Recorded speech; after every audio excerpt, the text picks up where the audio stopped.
Halo, Assalamualaikum warahmatullahi wabarakatuh. Salam loyalitas tanpa batas. Sahabat-sahabat Uncle Tibob, kali ini di rumah sahabat Uncle Tibob edisi yang spesial karena kita mengunjungi dan memaksakan diri untuk yang punya rumahnya mau menerima kami. The one and only one, Wonder Woman-nya Sumedang yang sekarang berhasil di Jakarta. This is the Wonder Woman Jawa Barat. Teh Ani Susanti. Damang teh. Alhamdulillah. Alhamdulillah ya teh. Aduh, pengen ngobrol-ngobrol dan kesempatan ini yang sangat jarang banget terjadi karena ternyata kalau dari ceritanya itu belum pernah ya. Apa? Podcast-podcastan kayaknya ngobrol-ngobrol kayaknya serius sih mah. Pernah, nggak pernah. Oh nggak pernah ya? Kita kan apaan tuh? Asik, itulah dia hebatnya ibu yang satu ini dan kalian mungkin tidak akan percaya. Teh punya anak berapa teh? Tuh 4 guys, punya 4 tapi penampilan seperti gadis. Iya. Bukan kayak Kang Hendra, bujangan tapi gayanya seperti gadis. Jangan kayak gadis. Aduh, teh. Ya. Aduh, hebat saya mendengar progres yang sangat signifikan. Mendengar dari mana? Gosip Mendengar dan wae. pada akhirnya langsung melihat gitu. Yang tadinya kalau orang berpikir seorang ibu dengan 4 anak biasanya menjadi ibu rumah tangga, tapi beliau tetap bisa membagi waktunya untuk bisa melakukan usaha ya. Dan berdasarkan kepercayaan kepada teman-teman untuk mengelola usaha ini. Nah itu dia kepercayaan terhadap seseorang itu yang harus memang kita bulatkan seperti di ajaran kami Nabi besar Muhammad SAW bahwa jangan pernah menganggap diri kalian menjadi yang terbaik karena kalian tidak lebih baik dari seekor anjing sekalipun. Karena dalam peribahasanya artinya saya belum tentu lebih baik daripada anjing itu. Anjing itu bisa menjaga rumah orang lain, tapi kita belum tentu, malah kita bisa jadi merusaknya. Yaitu teh, ceritain dong bagaimana bisa menjalankan fungsi dan perannya sebagai ibu rumah tangga, sebagai istri, sebagai pengusaha yang kalau kita boleh lihat sukses semuanya. Wah, alhamdulillah. Alhamdulillah. Amin. Kan Angkal yang bantu. Iya, masuk ke pugu-pugu. Ya, semua mungkin sudah jalannya ya, sudah suratannya. Satu hal yang memang sebetulnya mungkin yang menjadi karakter dan tipe saya memang teu bisa cicing. Kalau yang nggak ngerti bahasa Sunda, teu bisa cicing itu bukan artinya kayak ini, bukan Kayak cacing bukan. Tidak bisa diam. Nggak bisa diam. Iya, betul. Dan apapun itu, kalau misalkan menjadi peluang, kalau suami bilang Diizinkan. sesuatu hal yang tadinya tidak suka, kalau bisa jadi duit, pasti suka. dileukeunnan. Ini dia yang saya suka dari ibu yang satu ini. Tidak lepas dari kearifan budaya lokalnya. Dileukeunnan. What the meaning is dileukeunnan? Ditekuni. Ditekuni. Berarti seizin suami juga dong semuanya ya? Iya, semuanya. Malah support dari suami yang luar biasa ya. Tapi kebanyakan surprise buat suami. Oh, surprise buat suami. Bisa diceritakan? Ya, terkadang awalnya suami tuh mungkin tidak yakin, tidak percaya bahwa ini bisa goal gitu kan. Sampai akhirnya, oh ternyata iya ya gitu kan. Sampai ada kata, kamu tuh kayaknya emang seorang entrepreneur deh, bisa melihat kesempatan dan peluang gitu kan. Dan memang dari dulu kan saya tuh berawal ya ada travel itu karena memang seneng jalan-jalan. Oke, nah ini yang keren. Hobi yang dijadikan bisnis pada akhirnya. Bisnis, ya. Banyak teman juga kan gitu relasi, kan. Ya. Terus keyakinan saya tuh selama kita memang benar, nggak ada yang nggak mungkin, pasti berhasil. Selama benar dan tidak merugikan orang lain. Betul. Ya? Perjuangan pasti ada. Harus tetap. Iya, dan jatuh bangun pasti iya. Karena saya memang tidak punya background dari travel. Lalu jatuh bangun, tapi hanya jatuh bangun aja. kalau kan ada jatuh bangun, jatuh lagi bangun lagi, enggak ya? Jatuh bangun doang ya? Cukup lah. Cukup ya? Jangan banyak-banyak tuh. Berarti tidak jauh seperti lagunya Bung Megi, jatuh bangun aku mengejarmu. Jadi gitu ceritanya. Wah, luar biasa nih. Kalau ada suami mungkin bisa lebih detail lagi ya. Nah, Teh, di perjalanan itu berapa lama sampai di titik yang tadinya hobi jalan-jalan, traveling, menjadikan itu satu catatan sampai akhirnya memutuskan untuk membuat usaha di bidang itu. Suami sendiri yang mengatakan kan, soalnya waktu itu pernah. Jadi setiap jalan-jalan itu banyak teman-teman yang kan kalau pergi itu saya pakai travel orang, misalnya satu grup gitu kan. Terus ya mungkin saya juga orangnya yang orang Sunda bilang melemes gitu ya, kesana kesini bisa masuk ini, ya. Lah orang ceritanya gitu.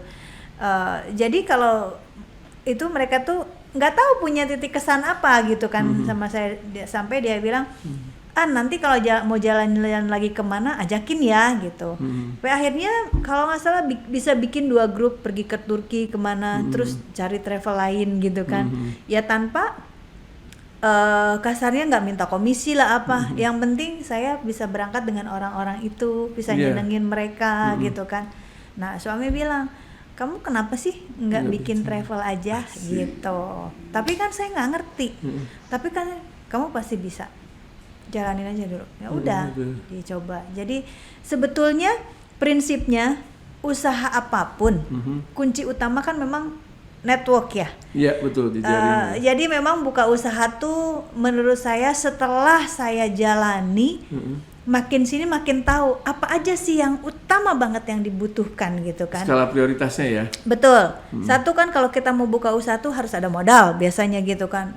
Sudah pasti. Iya, alasan orang selalu bilang, waduh saya tuh punya modal gitu, kumaha rek usaha gitu kan. 2, misalkan keahlian, terus network gitu. Tapi kalau menurut saya yang paling kenceng itu network. Networking ya? Ya, network itu kalau kita memang punya network yang kuat, yang betul-betul bisa ya mengembangkan usaha itu, modal itu kalau kita orang baik, kita bisa dipercaya orang, insya Allah ada aja jalannya yang ngasih modal. Berarti dari yang tadinya di urutan ketiga, naik jadi urutan yang pertama malah. Betul, ya? urutan pertama. Modal tadi terus keahlian baru networking. Iya. Nah kalau teteh dibalik ya. Balik gitu. Okay. Kalau keahlian Sip. kita bisa bayar orang. Wah benar, setuju. Kita bisa bayar orang. Sekarang sepakat. gini. Sepakat. Iya benar. Sekarang gini orang misalkan tidak usah saya misalkan belajar akunting segala macam. Karena ada balastri. Pokoknya kita nggak boleh serakah dalam satu bidang. Ya, betul. Memang sudah diporsi-porsikan gitu. Ya, betul. Bukan berarti tapi tidak tahu ya. Paham memang kita harus paham gitu kan gitu. Tapi ya itu balik lagi intinya network yang lebih kuat. Dan saya itu dari dulu pertama kerja yang selalu saya pegang adalah orang yang di depan saya adalah customer saya. Siapapun itu. Jadi saya harus memperlakukan dengan baik.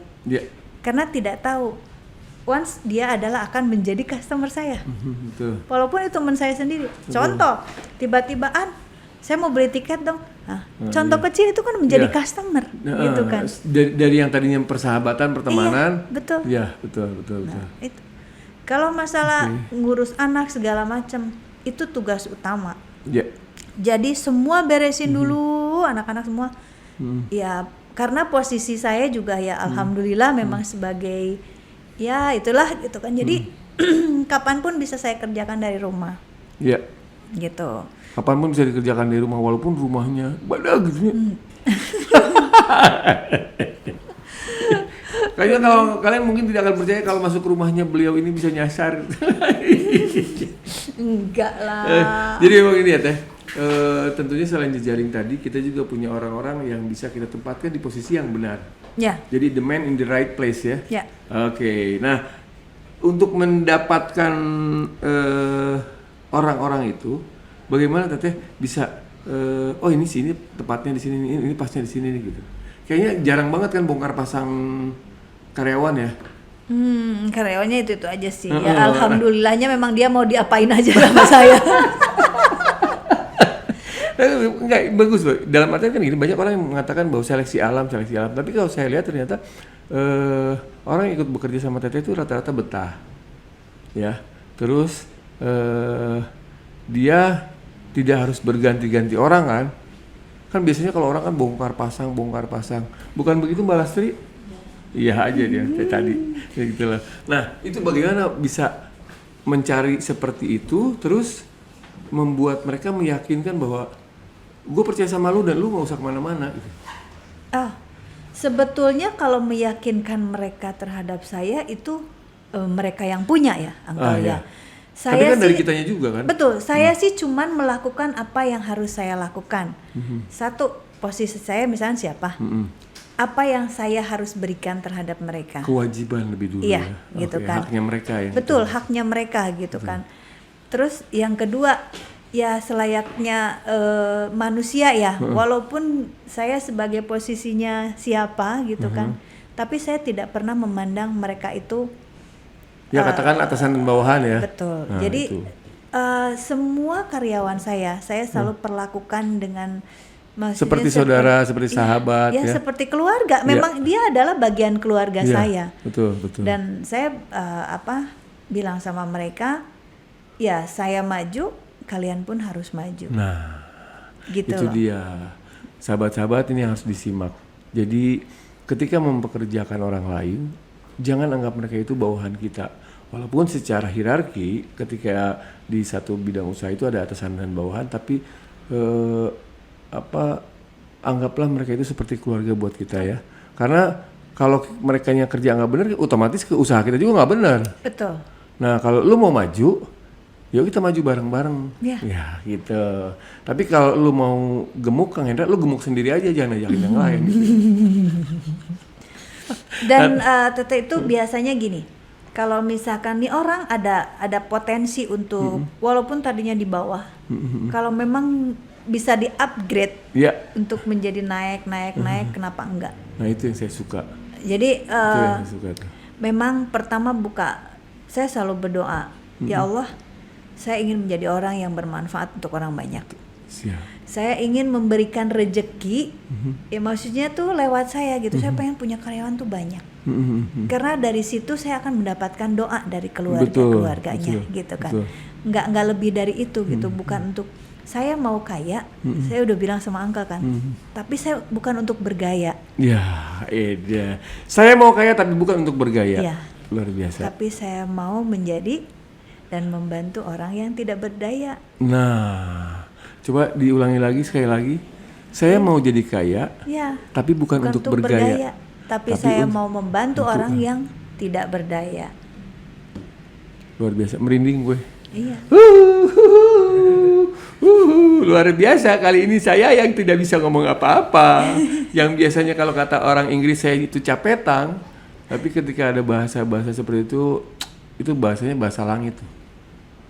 Itu hanya orang-orang dengan ketulusan hati yang bisa menyampaikan itu. Karena apalagi di zaman sekarang, pola hidup manusia mau tidak mau, suka tidak suka, lebih banyak yang pola hidupnya pragmatis. Gue lakukan, gue dapat duit, selesai. Ya. Kalau buat Teteh itu, ya itu kan tidak seperti, berlaku. Ya itu dia makanya. Ya kan, kalau sekarang kan biasanya gitu. Oh gue ngerjain ini kayak di bidang sosial. Nah kan Teteh tahu sendiri ya, pergerakan di bidang sosial dari mana tuh dapat duitnya gitu kan? Kalau dipikir dengan logika manusia. Ya betul. Tapi kan ini kan bicaranya, ini garis Allah loh yang harus kalian jalani. Iya. Ini kalian adalah penyeimbang kehidupan. Ketika semua berbicara tentang dunia, siapa yang mengurusin orang-orang yang memang berjuang dalam kesakitannya? Iya. Kalau bukan kita kayak kemarin kan, ternyata beliau ini masih menyempatkan waktu untuk menjenguk sahabatnya. Itu teman SMA ya? Bukan, teman Oh, kerja. teman kerja ya? Sampai dia juga kemarin tuh nangis, dia bilang, lu nggak ada capeknya ya, katanya udah dari luar kesini sekarang kesini mau ngapain, katanya kerjaan enggak, saya bilang hanya memang untuk nengok. Nah itu dia, masih menyempatkan diri untuk bersilaturahmi. Apalagi menengok sahabat yang sedang sakit ya. Itu obat yang luar biasa Teh. Nah terus tadi yang disampaikan sama Kang siapa yang sakit tuh? Kang Rian ya, Rian Sakti ya. Iya, iya nama Rian Sakti Rian namanya. Sakti ya. Nah, kan dia bilang juga nggak ada capeknya. Itu gimana sih caranya? Biar tidak punya capek. Kan kemarin saya tahu tuh, saya ngikutin dari mulai di luar ngurusin anaknya yang mau sekolah di Amerika, terus pulang ke sini dan alhamdulillah membawa oleh-oleh COVID dari sana, tapi udah sembuh. Sampai di sini hanya beberapa hari langsung nengokin temen yang sakit di Bandung. Masih sempat ke Cilegon. Wah kan, masih sempat ke Cilegon. Dari Cilegon. Nah itu dia, itu gimana sih? Pakai obat kuat apa sih? Obat kuatnya semangat ya yang pasti. Semangat ya. Jadi memang punya target. Punya target, saya di umur 50 nanti, semua yang saya susun dari sekarang, yang saya rintis dari sekarang, harus sudah settle, harus sudah jalan. Saya tidak mau masa tua itu menyulitkan, menyusahkan, menitipkan diri sama anak-anak. Jadi mempersiapkan diri dari sekarang dan pada akhirnya di saat umur 50 tahun nanti everyday is holiday. Ya saat 50 tahun nanti tabungan kita ya untuk di akhirat. Ya seperti tadi balik lagi, apa yang kita miliki di dunia itu tidak akan ada artinya kalau kita tidak ini kan ke orang lain yang betul-betul titipkan lah ya. Titipkan. Makanya kalau ada orang bilang, ini orang baik, bukan, padahal kita orang pedit. Iya. Orang banyak yang bilang, Uncle tuh orang baik gini-gini. Nggak tahu, padahal gue orang pedit. Suatu saat ketika saya akan pulang kembali ke rahmatullah di yaumil akhir nanti, kan mereka akan datang sendiri, balik lagi ya. Iya, ya kan? Betul. Nah itu dia. Makanya kalau orang bilang sih, ngapain sih duit disimpan-simpan gitu ya? Toh pada akhirnya ketika kalian meninggal, ini untuk yang muslim ataupun yang non muslim juga. Kalau untuk orang muslim itu kain kafan nggak ada kantongnya bro, nggak ada, lu bisa bakal bawa duit lo, nggak bisa lu bawa buat nyogok orang dalam di surga, nggak bisa. Makanya dari sekarang itu yang harus disiapkan. Betul. Ya. Jadi ya memang manusia tidak ada yang sempurna ya, ya. Kita semua punya masa lalu. Betul. Tapi bukan berarti ada orang kan yang bilang si eta mah dulu ge kieu. Nah, kalau kita melihat orang itu dan menyikapi orang yang seperti itu, misalnya dulu juga gua tahu dia nakal, dulu gua juga tahu dia maling, itu kan dulu. Kalau sekarang dia berubah menjadi misalkan hijrah lah atau lah. Saya dulu, manusia paling jahiliyah. Ya, itu justru yang harus kita salut sama mereka, dia untuk merubahnya gitu kan. Betul. Kita harus hormati gitu kan. Dan memang makin sini dengan berjalannya waktu gitu kan, selain memang yang namanya hidayah itu memang harus dijemput sih Uncle. Iya. Tidak bisa tiba-tiba sekonyong-konyong. Tidak bisa. Dan ibadah itu memang harus dipaksakan. Iya. Seperti halnya kita mau bersedekah, membantu orang, kita itu kadang kebanyakan suka ketakutan. Aduh, duit saya cuma segini, kalau saya bagikan ke sini habis. Ya itu, betul. Kadang itu. Tapi saya itu sudah alamin beberapa kali sesuatu hal yang menurut pemikiran saya, menurut catatan saya, menurut logika saya udah hitung, nggak mungkin. Nggak bisa saya begini tuh, nggak bisa. Ini nggak mungkin. Ya udah, oke, saya bisa, tapi sekian lama. Begitu pikir lagi ya, emang saya akan nyampe umurnya ke sini. Nah, betul. Gitu kan. Tapi kan nggak ada nih. Misalkan uangnya gitu kan untuk melakukan itu. Bismillah lah. Cuman kita perlu ketuk pintu langit. Ya Allah, saya niat saya ini. Nggak ada yang nggak mungkin. Allahumma paksakeun. Ya, ternyata ada aja Angka. Dan gitu. Balasannya luar biasa. Luar biasa ya, tidak bisa dihitung dengan logikanya manusia. Nah, jadi buat teman-teman yang tadi sedikit diambil kesimpulannya adalah ketika ada orang membicarakan kalian di belakang, abaikan. Betul. Karena mereka tidak akan pernah ada berdiri di depan kita sebagai pemimpin kita. Ngomonginnya terusnya di belakang. Ya kan? Nah, jadi buat kalian yang lucu itu ngomongin saya terus gitu, lalu juga ngomongin dianya. Ya kan? Capek sih kalau ngikutin omongan orang terus. Betul. Dan belum tentu juga, malah lebih banyak mungkin ketika melihat orang melihat kita susah tuh senang kayaknya. Tapi ketika melihat kita senang, kesel.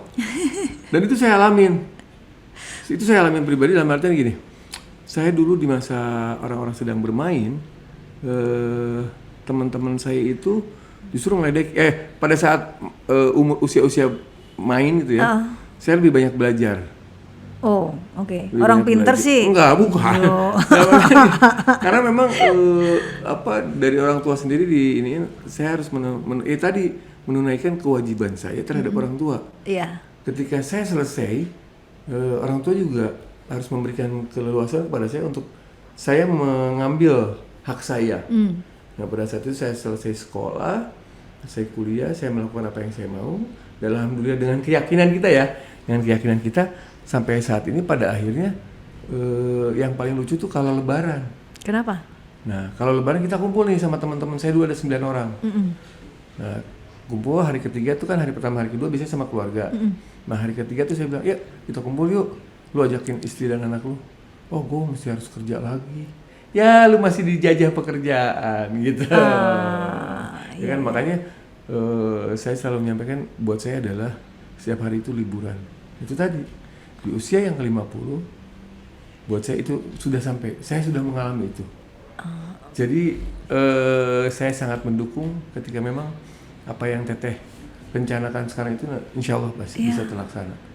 Jadi semangat itulah yang membuat kita tidak capek. Ya, betul. Asik itu. Nanti pada akhirnya juga akan lebih banyak waktu bersama suami, bersama orang yang kita cintai dan mencintai kita. Abaikan orang lain, ya kan? Nah, Teh, kalau bisa apa yang disampaikan untuk biasanya ke anak-anak ya, saya ngeliat banget anak-anak biasanya kalau orang tua kaya, anak-anak juga yang penting apa yang gue minta dipenuhin sama orang tua, dan orang tua juga kan biasanya gitu menuntut balik pada akhirnya, lu kok udah gue penuhin tapi tidak seperti apa yang saya harapkan. Tapi saya lihat kedekatan antara Teteh dengan anak-anak tuh luar biasa. Nah, hal itu apa yang dilakukan? Ini dari tadi sudah ke bisnis, sekarang ke keluarga. Ya mungkin karena itu ya, walaupun sesibuk-sibuknya bisnis, bukan apa ya, kalau Angkol lihat itu dari mulai saya hamil segala macam itu. Nggak lihat saya. Iya maksudnya gitu. Lagi menyusui aja semua anak-anak tuh kemanapun dibawa Angkal. Nah, oke. Gitu, jadi mereka saya kasih tahu bahwa memang mami ini lagi bekerja. Nanti kamu betul-betul itu memang harus harus masuk ke dalam hatinya mereka kali ya, bahwa karena memang anak zaman sekarang itu tidak bisa kalau kata bahasa kita mah dulu tidak bisa bukan dijiplak, didikte. Iya. Sekarang harus anak dikasih pengertian. Lebih banyak melihat. Iya. Cuman karena Teteh mungkin juga ada didikan Belandanya gitu ya, Uncle ya. Jadi agak sedikit Holland speaker berarti. Agak sedikit keras dan tegas. Itu pun ya namanya dari atasnya juga begitu. Otomatis ada yang Teteh sampaikan ke anak-anak itu mengenai disiplin, terutama disiplin sholat. Betul. Itu kalau udah masalah sholat, udah masalah agama, nggak ada pengecualiannya. Ya, dan dari kecil anak-anak Teteh sudah bekalin untuk misalkan untuk mengasihi orang. Contoh misalkan kalau malam Jumat atau kapanpun gitu, kalau misalkan ada yang ini, ya udah nih kasihin uangnya. Dimanapun itu, sampai kemarin di Seattle sendiri, mami itu dia di depannya ada kotak gitu kan. Itu aku boleh kasih uang nggak? Gitu kan. Boleh aku nggak minta uang. Itu di mana tuh? Ngasihnya? Waktu ngajarin. Itu kejadiannya di mana? Di Seattle. Di Seattle. Amerika. Di Amerika gak enak gitu. Jadi ini diulang hungkul. Iya. Jadi anak saya sempet ya ngasih, ya saya kasih. Sampai anak yang paling kecil pun ya udah nih kasih. Saya bilang, saya ajarkan sama anak-anak saya semua kan, sholat, puasa, ngaji itu untuk kita sendiri loh. Iya, betul. Bukan untuk tapi kalau sedekah Allah menyertai kita dan akan membalaskan itu semua. Karena memang kalau misalnya kita melaksanakan sholat itu, kan suka iseng saya nanya, kalau sholat itu bikin Allah seneng nggak? Ya enggak.